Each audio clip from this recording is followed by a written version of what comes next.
Hello everyone, स्वागत है आप सभी का एग्ज़ाम अकेडमी के इस इंफॉर्मेशनल प्लेटफॉर्म पर, जहां हम यूजीसी नेट या नीट से रिलेटेड जो अपडेट निकल कर आते हैं उसका इन्फॉर्मेशन हम आप लोगों तक वीडियो के माध्यम से पहुंचाने का प्रयास करते रहते हैं। एक काफ़ी बड़ा अपडेट निकल कर आ रहा है नीट और नेट एग्ज़ाम से रिलेटेड। यहां पर राधाकृष्णन कमेटी की रिपोर्ट के माध्यम से ये जानकारी पब्लिश की गई है। इसका आर्टिकल आप लोगों को न्यूज़पेपर्स की कटिंग्स में देखने को मिल जाएंगे। यहाँ नीट और नेट का जो एग्जामिनेशन है उसके जो अटेम्प्ट होते हैं, जो साल में 2 बार नेट का एग्ज़ाम कराया जाता है, इसमें अटेम्प्ट की जो सीमा होती है वो अनलिमिटेड है, कितने भी बार आप एग्ज़ाम दे सकते हैं। लेकिन अब इस अटेम्प्ट को सीमित करने का विचार किया जा रहा है। इससे संबंधित एक रिपोर्ट निकल कर आ रही है जिसको हम इस वीडियो में देख लेते हैं। अभी इन फ्यूचर ये अटेम्प्ट जो है वो लागू होगा कि नहीं होगा, इसके लिए कुछ दिनों का वेट करना होगा, क्योंकि राधाकृष्णन कमेटी ने तकरीबन 2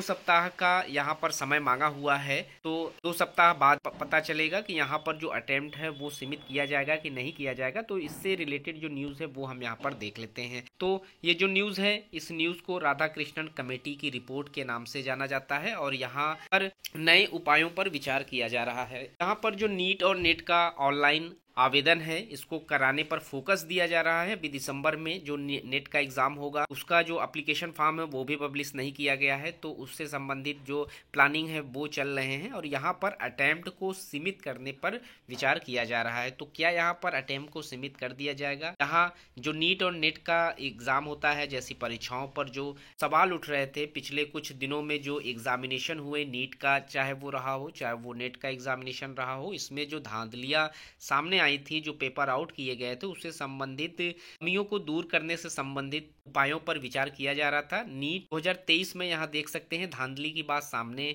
आने पर सुप्रीम कोर्ट ने एनटीए से कामकाज की समीक्षा के संबंध में अपनी समिति बनाने के लिए कहा हुआ था। इसमें इसरो के पूर्व प्रमुख राधाकृष्णन के नेतृत्व में समिति जल्द ही रिपोर्ट अपनी सौंप देगी सुप्रीम कोर्ट को, और इसमें प्रवेश परीक्षाओं में कर्मचारियों और परीक्षा केंद्रों की जो आउटसोर्सिंग में कम से कम करने का भी सुझाव है। बता दें कि केंद्र सरकार ने 21 अक्टूबर को सुप्रीम कोर्ट से समिति के आंतरिक रिपोर्ट सौंपने के लिए 2 हफ्ते का समय मांगा हुआ है। तो इन 2 हफ्तों में ही समझ में आएगा कि यहाँ पर जो अटेम्प्ट है उसे सीमित किया गया कि नहीं किया गया है, क्योंकि राधाकृष्णन कमेटी की रिपोर्ट 2 हफ्तों के अंदर सबमिट दी जाएगी। इसमें परीक्षा के हाइब्रिड मोड का विकल्प भी दिया गया है। इसके साथ साथ कमेटी ने कुल टोटल 22 बैठकें की हुई हैं, जिसमें 37,000 सुझाव इन्होंने लिए हुए हैं। इन सुझावों में जो परीक्षा समिति के विभिन्न प्रवेश परीक्षाओं के आयोजन में आने वाली जटिलता, जोखिम और सुरक्षा उपायों को लेकर 22 बैठकें की। छात्र और छात्र के जो अभिभावक हैं उनके समेत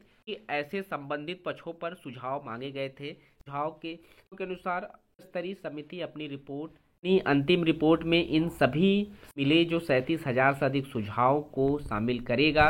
यहाँ पर पेपर की सिक्योरिटी प्रोटोकॉल की भी समीक्षा की गई है, जिससे संबंधित यहाँ पर सुझाव दिए जाएंगे। इन सुझाव को अगर एक्सेप्ट कर लिया जाता है तो यहाँ अटेम्प्ट जो है वो सीमित कर दिए जाएंगे।